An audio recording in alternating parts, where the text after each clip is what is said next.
Class BSc BEd first year का हमारा topic chemical equilibrium चल रहा है, जिसके पार्ट 2 हमने कर लिए।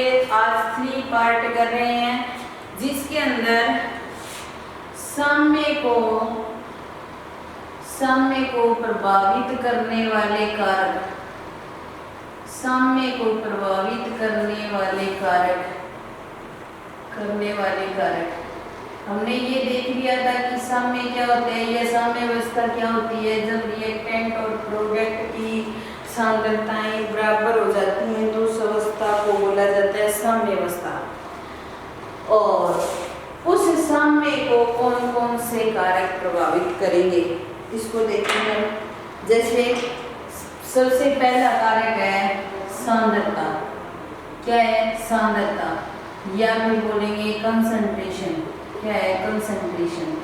जैसे कोई भी रिएक्टेंट जो होता है वो प्रोडक्ट में चेंज होता है, ठीक है।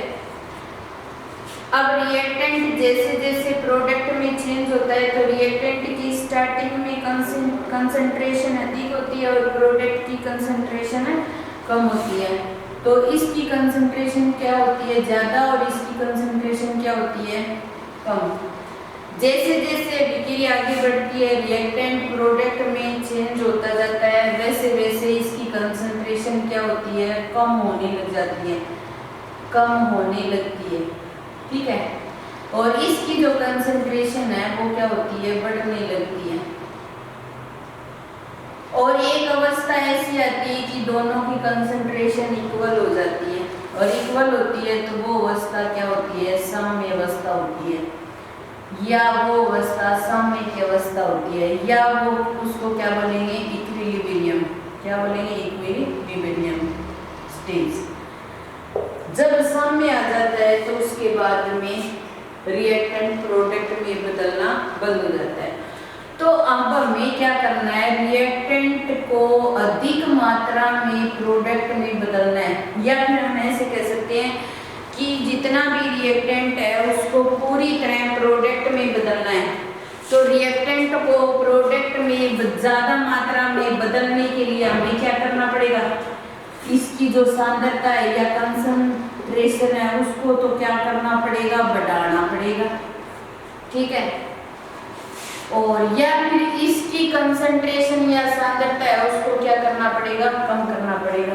हम इसकी कंसंट्रेशन बढ़ा देंगे तो वापस रिएक्टेंट प्रोडक्ट में बदलना स्टार्ट हो जाएगा।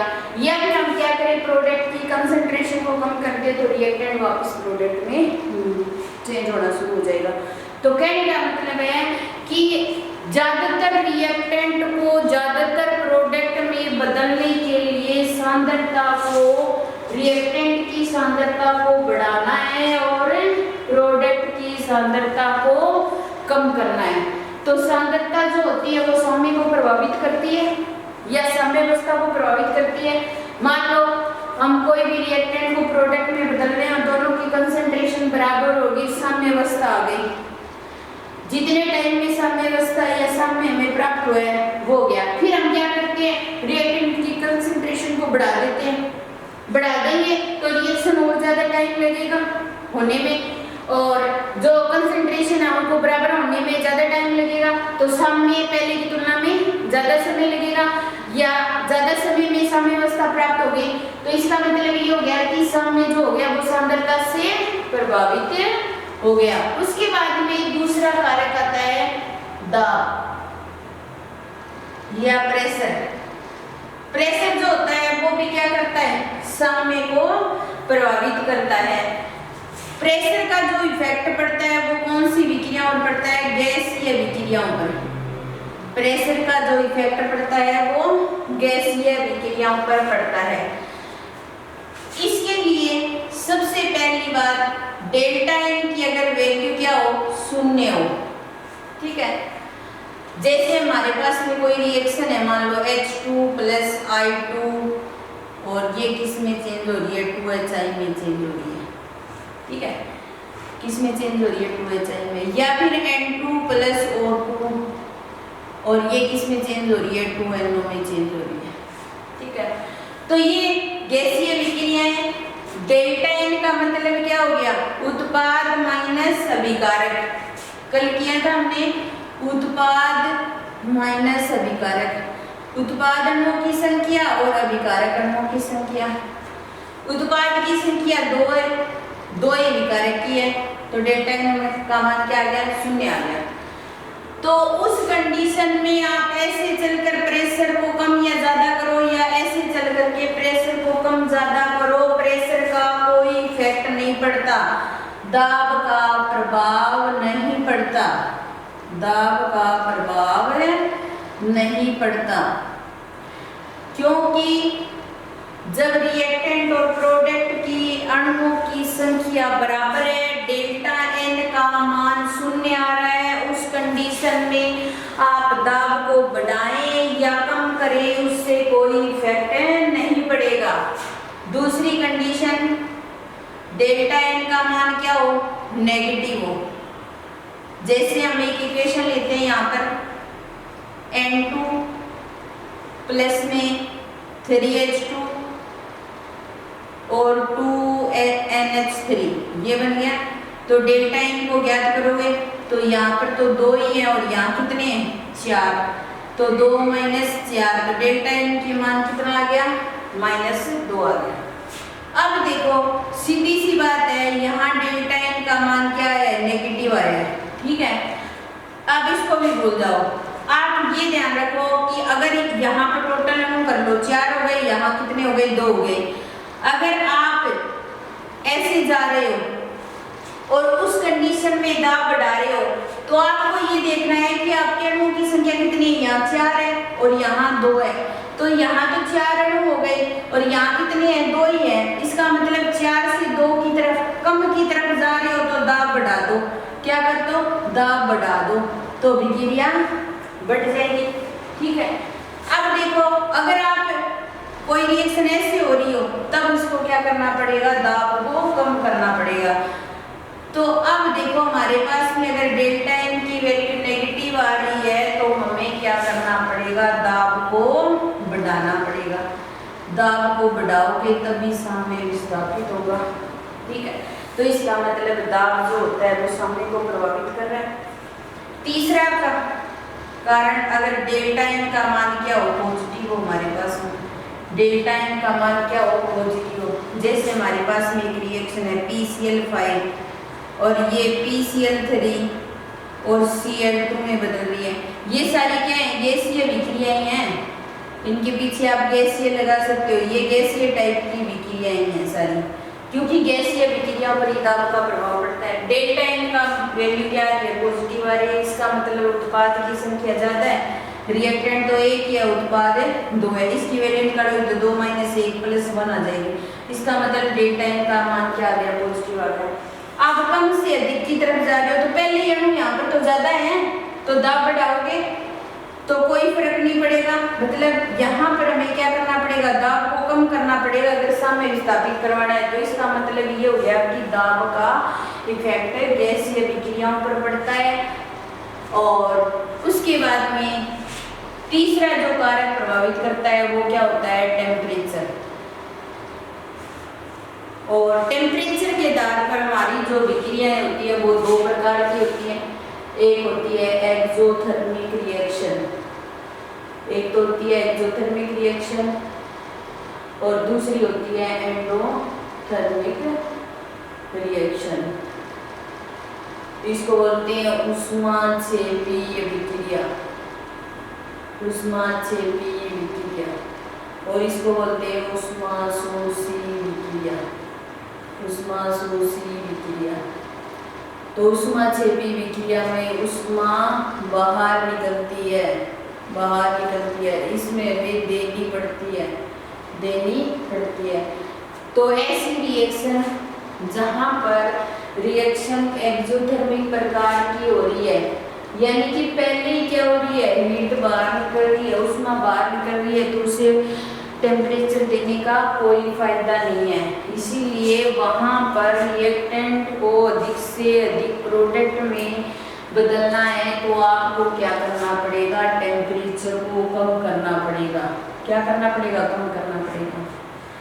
एंडोथर्मिक रिएक्शन के अंदर रिएक्शन नहीं होती जब तक हम उसको टेम्परेचर नहीं देते, बाहर से उष्मा नहीं देते, तब तक ये रिएक्शन नहीं होती। तो यहाँ पर क्या करना पड़ेगा, टेम्परेचर को बढ़ाना पड़ेगा। अगर ये कंडीशन आप बनाते हैं तो ज़्यादा से ज़्यादा रिएक्टेंट प्रोडक्ट में चेंज होता है। इसका मतलब सांद्रता से, दाब से और टेम्परेचर से साम्य प्रभावित होता है। सांद्रता के अंदर रिएक्टेंट की सांद्रता बढ़ाना है और प्रोडक्ट की कंसंट्रेशन को कम करना है, तो अधिक से अधिक रिएक्टेंट प्रोडक्ट में चेंज होगा। यहाँ दाब का प्रभाव सिर्फ गैसीय विक्रिया पर पड़ता है। डेल्टा एन का मान 0 है तो कोई इफेक्ट नहीं पड़ेगा। अगर डेल्टा एन का मान नेगेटिव है तो हमें दाब बढ़ाना पड़ेगा, क्योंकि हम यहाँ से यहाँ जाएंगे तो दाब बढ़ाएंगे तभी रिएक्शन संपन्न होगी, साम्य विस्थापित होगा, अधिक रिएक्टेंट प्रोडक्ट में बदलेगा। यहाँ पर हमें क्या करना पड़ेगा, दाब को बढ़ाना पड़ेगा। यहाँ 1 से 2 की तरफ जा रही है, यानी अणु की संख्या ज़्यादा है, तो यहाँ पर हमें दाब को क्या करना पड़ेगा, कम करना पड़ेगा। टेम्परेचर के आधार पर 2 टाइप की रिएक्शन एक्सोथर्मिक में वैसे हीट बाहर निकलती है तो हमें टेम्परेचर देने की आवश्यकता नहीं है, और उष्माशोषी में हमें टेम्परेचर देने की आवश्यकता पड़ेगी। तो ये तो थे साम्य को प्रभावित करने वाले कारक। उसके बाद में हम नेक्स्ट टॉपिक करते हैं साम्य स्थिरांक। साम्य स्थिरांक व मुक्त ऊर्जा, गिब्स मुक्त ऊर्जा बोल सकते हो आप, गिब्स मुक्त ऊर्जा में संबंध, गिब्स मुक्त ऊर्जा में संबंध। जो साम्य स्थिरांक होता है वो क्या होता है, के होता है, या केसी बोल सकते हैं हम, केपी बोल सकते हैं हम, क्योंकि अगर सांद्रता के फॉर्म में लेते हैं तो केसी और प्रेशर के फॉर्म में लेते हैं तो केपी। गिब्स मुक्त ऊर्जा डेल्टा जी होती है, ठीक है। अगर डेल्टा जी को निकालना है हमें तो ऐसे निकाल सकते हैं हम, जी प्रोडक्ट माइनस जी रिएक्टेंट, ऐसे निकाल सकते हैं। या डेल्टा जी जो होती है वो delta H minus T delta ऐसे से भी शो कर सकते हैं। यहाँ पे डेल्टा जी जो होती है वो गिब्स मुक्त ऊर्जा होती है, और डेल्टा एच जो है वो एंथैल्पी चेंज, और डेल्टा एस है वो क्या होती है, एंट्रोपी चेंज होती है। क्या होती है, एंट्रोपी चेंज होती है, ठीक है। अब डेल्टा जी की वैल्यू 3 होती है। डेल्टा जी 0 भी हो सकता है, डेल्टा जी नेगेटिव भी हो सकता है, और डेल्टा जी पॉजिटिव भी हो सकता है। अगर डेल्टा जी नेगेटिव है इसका मतलब वह कौन सी कंडीशन में, साम्य अवस्था में है। साम्य अवस्था के समय डेल्टा जी का मान क्या होता है, 0 होता है। डेल्टा जी नेगेटिव है इसका मतलब कौन सी प्रक्रम चल रहा है, स्वतः प्रक्रम, यानी कि अपने आप चलने वाला प्रोसीजर, स्पॉन्टेनियस प्रोसीजर बोल सकते हैं। डेल्टा जी की वैल्यू पॉजिटिव है इसका मतलब वो प्रक्रम कौन सा है, अस्वतः प्रक्रम है। अब हमें क्या करना है, इस डेल्टा जी को के साथ संबंधित करना है, या फिर अपने बोल सकते हैं के सी के साथ या के पी के साथ संबंधित कैसे कर सकते हैं। ये तो हमारी बात थी कि डेल्टा जी की वैल्यू कितनी होती है, तब ये इस प्रकार है। जैसे मान लो हमारे पास में कोई भी रिएक्शन है M1A प्लस में L2B और M1C और M2D में चेंज हो रहे हैं, तो यहाँ पर हम क्या करेंगे, वांट होप समतापी गुणांक के आधार पर विक्रिया लेंगे। वांट होप समतापी गुणांक के आधार पर, तो वांट होप समतापी गुणांक डेल्टा जी बराबर डेल्टा जी प्लस में आर डी लेन के पी हो सकता है, के पी। और इसको के की फॉर्म में लिखेंगे तो ऐसे लिखेंगे सी M1 और डी M2 और AN1 और BN2 ये लिख देंगे। Kc की फॉर्म में लिखेंगे तो यहाँ पे C लगा देंगे, और प्रेशर की फॉर्म में लिखेंगे तो इसको ऐसे लिख देंगे ना कि PCM1 PDM2 और PAN1 और PBN2 ऐसे लिख देंगे। अब देखो यहाँ पर हम ऐसे लिख सकते हैं डेल्टा G बराबर गिब्स मुक्त ऊर्जा, मानक गिब्स मुक्त ऊर्जा प्लस RT लेन, और इसकी जगह PCM1 और PDM2 और PAN1 और PBN2। जो हमारी इक्वेशन है उसके अकॉर्डिंग बांट और समतापी गुणांक के आधार पर इक्वेशन बन गई। ठीक है, हमने क्या लिया है इस इक्वेशन में, साम्यावस्था को लिया है। साम्यावस्था को लेंगे तो डेल्टा G बराबर क्या हो जाएगा, शून्य हो जाएगा, और डेल्टा G बराबर शून्य हुआ तो इसकी वैल्यू क्या हो जाएगी, शून्य, और यहाँ पे डेल्टा G प्लस में RT लेन PCM1 और PDM2 और PAN1 और PBN2 जो जाएगा। ठीक है, इस डेल्टा G को इधर लेकर आए हम तो माइनस का RT लेन और इसको KP लिख देते हैं। ठीक है, और इस डेल्टा G को पॉजिटिव बनाएंगे तो इसके आगे माइनस का निशान आ जाएगा KP। कल हमने किया था KP और KC में संबंध, तो KP बराबर क्या था, KCRT डेल्टा N ये था, तो इसके स्थान पर हम ये वैल्यू रख सकते हैं। तो डेल्टा G बराबर क्या हो जाएगा, माइनस RT लेन, और इसकी जगह क्या रख देंगे, KCRT डेल्टा N। ये इक्वेशन आ जाएगी जो क्या करेगी, गिब्स मुक्त ऊर्जा और समय स्थिरांक के मध्य संबंध शो करती है। ये गिब्स मुक्त ऊर्जा हो गई और ये क्या हो गया, समय स्थिरांक, इन दोनों के मध्य संबंध स्थापित करने वाली एक इक्वेशन हमें प्राप्त हो गई, जिसको हमने किस प्रकार निकाला है, समय स्थिरांक और गिब्स मुक्त ऊर्जा में संबंध लिया। डेल्टा G को G product minus D reactant से ज्ञात कर सकते हैं, डेल्टा G को delta H minus T delta S भी लिख सकते हैं। अगर हमें डेल्टा G को नेगेटिव करना है तो ऐसे भी कर सकते हैं, डेल्टा G नेगेटिव कर देंगे, डेल्टा H नेगेटिव हो जाएगा और ये प्लस T डेल्टा S, ये इक्वेशन भी प्राप्त कर सकते हैं अगर किसी प्रक्रम को स्वतः चलाना है तो। ठीक है, यहाँ पे डेल्टा G गिब्स मुक्त ऊर्जा, delta H enthalpy change, delta S entropy change.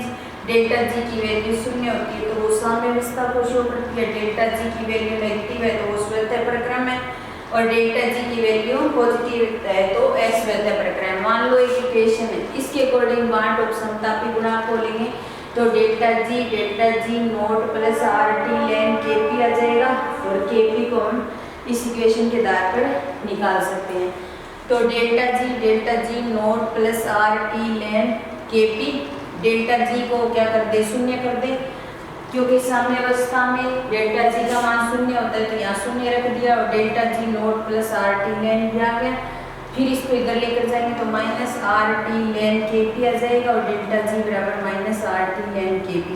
कल हमने KP और KC में संबंध ज्ञात किया तो ये इक्वेशन आई थी, हम KP की जगह ये वैल्यू रख देंगे तो हमें डेल्टा G बराबर माइनस RT लेन KCRT डेल्टा N ये वैल्यू प्राप्त हो जाएगी। ये था गिब्स ऊर्जा में और समय स्थिरांक में संबंध।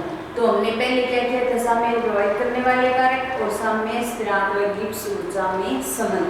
आज का टॉपिक यही कंप्लीट होता है। धन्यवाद।